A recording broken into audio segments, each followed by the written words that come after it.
दोस्तों, भगवान शिव और भगवान विष्णु हमारे प्रमुख देवता है। वे दोनों ही संपूर्ण हैं और सर्वशक्तिमान हैं। दोस्तों, आप सब लोग ये जानते ही होंगे कि भगवान शिव और भगवान विष्णु एक दूसरे के परम भक्त हैं। फिर भी दोस्तों, पुराणों में दो ऐसी कहानियां मिलती है जहां स्वयं भगवान शिव और भगवान विष्णु में युद्ध हुआ है। दोस्तों, पुराणों में वर्णित प्रथम कथा तो हमने हमारे पिछले एपिसोड में आपको बताई थी, लेकिन दोस्तों पुराणों में और एक कथा मिलती है जहां स्वयं भगवान शिव और भगवान विष्णु में युद्ध हुआ है।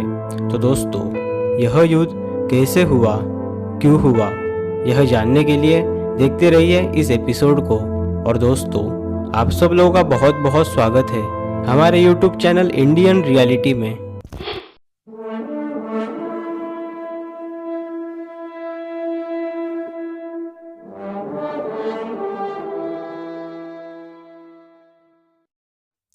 दोस्तों, एक दिन माता लक्ष्मी अपने पिता समुद्रदेव को मिलने आई। तब उन्होंने देखा कि उनके पिता समुद्रदेव बहुत चिंता में है। तब माता लक्ष्मी ने अपने पिता समुद्रदेव को उनकी चिंता का कारण पूछा। तब समुद्रदेव ने उन्हें कहा कि हे पुत्री, मैं तुम्हारे लिए अति प्रसन्न हूँ कि तुम्हारा विवाह श्री हरि विष्णु के साथ हुआ है, लेकिन तुम्हारी 5 बहनें सुवेशा, सुकेशी, समीची, सुमित्रा और वेदा भी विष्णुदेव को मन ही मन अपना पति मान चुकी है और विष्णुदेव को पति के रूप में पाने के लिए पाताल में घोर तपस्या कर रही है, और यही मेरी चिंता का कारण है। अपने पिता की यह बात सुनकर माता लक्ष्मी भी चिंता में पड़ गई और वैकुंठ धाम वापिस आ गई। वहां आकर माता लक्ष्मी ने भगवान विष्णु से कहा कि हे प्राणनाथ, मैं जानती हूँ कि आपके हृदय के आधे भाग में महादेव और आधे भाग में ये सारा संसार आपके भक्त और मैं रहती हूँ, लेकिन आज से आपको अपने हृदय में सिर्फ मुझे ही रखना पड़ेगा। तब विष्णुदेव ने कहा कि यह असंभव है देवी, मैं जगत का पालनहार हूँ। यह सुनकर देवी लक्ष्मी ने कहा कि अगर आप ऐसा नहीं कर सकते तो मुझे अपने मन से निकाल दीजिए। माता लक्ष्मी की यह बात सुनकर विष्णुदेव अत्यंत दुखी हो गए। यहाँ दूसरी तरफ देवी लक्ष्मी की 5 बहनें तपस्या में सफल हुई, जिसके कारण उसकी तपस्या का फल देने विष्णुदेव को पाताल लोक आना पड़ा। वहां आकर विष्णुदेव ने उन 5 बहनों से कहा कि तुम्हारी तपस्या से मैं प्रसन्न हुआ, तुम अपना मनोवांछित वरदान मांगो। तब उन 5 बहनों ने वरदान के रूप में यह मांगा कि विष्णुदेव उन 5 बहनों के पति बन जाए तथा सारी स्मृतियों को और इस संसार को भुलाकर पाताल लोक में ही उनके साथ वास करे। तब विष्णुदेव ने उन्हें तथास्तु कहा और विष्णुदेव उन 5 अप्सराओं के साथ पाताल लोक में ही वास करने लगे। काफी वर्ष बीत गए। विष्णुदेव की असक्रियता के कारण संसार का संतुलन बिगड़ने लगा और विष्णुदेव से विभक्त होने के कारण देवी लक्ष्मी भी उदास हो गई, जिस कारण संसार का सारा वैभव नष्ट होने लगा। काफी वर्ष बीत जाने के बाद भी जब विष्णुदेव लौटकर नहीं आए, तब माता लक्ष्मी अति व्याकुल हो गई और मदद मांगने हेतु महादेव के पास आई। तब माता पार्वती ने देवी लक्ष्मी से कहा कि हे देवी, भगवान विष्णु तो संसार के पालनहार है। आप उनसे यह आशा कैसे रख सकती है कि वे सिर्फ आपको ही उनके हृदय में स्थान दे।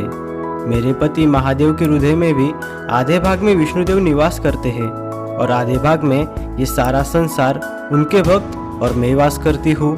मुझे इस बात का तनिक भी दुख नहीं है कि महादेव के पूर्ण हृदय में मैं निवास नहीं करती, अपितु मैं इस बात को लेकर अति प्रसन्न हूँ कि महादेव के हृदय में मेरा एक विशेष स्थान है। वो किसी की तुलना में कम है और किसी की तुलना में अधिक, इस बात का मेरे लिए कोई महत्व नहीं। माता पार्वती की यह बात सुनकर माता लक्ष्मी को अपनी गलती का एहसास हुआ और वे रोने लगी। यह देखकर भोलेनाथ अत्यंत दुखी हुए और विष्णुदेव को पाताल से लाने के लिए उन्होंने स्वयं को ऋषभ में मतलब बैल में परिवर्तित कर दिया और पाताल लोक पर आक्रमण कर दिया। ऋषभ रूपी महादेव पाताल में आने के कारण पाताल में भूकंप आ गया। इस कारण विष्णुदेव के सुखद समय में बाधा उत्पन्न हुई, जिस कारण विष्णुदेव अति क्रोधित हो गए और युद्ध करने के लिए ऋषभ महादेव के सामने आ गए। ऋषभ महादेव और विष्णुदेव के बीच युद्ध शुरू हो गया। दोनों ही एक दूसरे पर अलग अलग शस्त्र अस्त्र से प्रहार करने लगे। उनका यह युद्ध कई हजार वर्षों तक चलता रहा। दोनों ही महाशक्तिशाली होने के कारण इस युद्ध में ना कोई हार रहा था ना ही कोई जीत रहा था। एक समय ऐसा आया कि विष्णुदेव ने नारायण अस्त्र ऋषभ महादेव पर छोड़ दिया और ऋषभ महादेव ने पशुपतास्त्र विष्णुदेव पर छोड़ा। इस कारण ऋषभ महादेव और विष्णुदेव दोनों ही एक दूसरे के अस्त्र में बन गए और हिलने डुलने में असमर्थ हो गए। यह सब देखकर श्री गणेश उन पांचों अप्सराओं के पास आए और उन्होंने उन अप्सराओं से कहा कि महादेव और विष्णुदेव दोनों ही एक दूसरे के अस्त्र में बन गए हैं और सिर्फ वे दोनों ही है जो एक दूसरे को इस अस्त्र के बंधन से मुक्त करने में समर्थ है। अगर विष्णुदेव की स्मृति वापस नहीं आई तो महादेव और विष्णुदेव अनंत काल तक ऐसे ही बंधे रहेंगे और इस सारे संसार का सर्वनाश हो जाएगा। अपितु आप ही इस संसार को समाप्त होने से बचा सकती हैं। यह सुनकर वे पांचों अप्सराएं युद्ध क्षेत्र में आ गई और उन्होंने विष्णुदेव से कहा कि हे विष्णुदेव, हम हमारे सारे वचनों से आपको मुक्त करते हैं। अप्सराओं के वचन से मुक्त होते ही विष्णुदेव की सारी स्मृतियाँ वापस आ गई और विष्णुदेव और महादेव ने एक दूसरे को अपने सारे अस्त्रों से मुक्त कर दिया और महादेव भी अपने साकार रूप में आ गए। तब विष्णुदेव ने यह ऐलान किया कि महादेव के इस अवतार को सारी सृष्टि ऋषभ महादेव के नाम से जानेंगी और यह घटना हो जाने के पश्चात महादेव श्रीहरि विष्णु को लेकर वैकुंठ धाम आ गए। तो दोस्तों, यह कहानी आपको कैसे लगी ये प्लीज़ हमें कमेंट में बताइए। साथ ही साथ इस वीडियो को लाइक और ऐसी ही नई नई कहानियाँ सुनने के लिए हमारे चैनल को सब्सक्राइब करना मत भूलिए। धन्यवाद दोस्तों।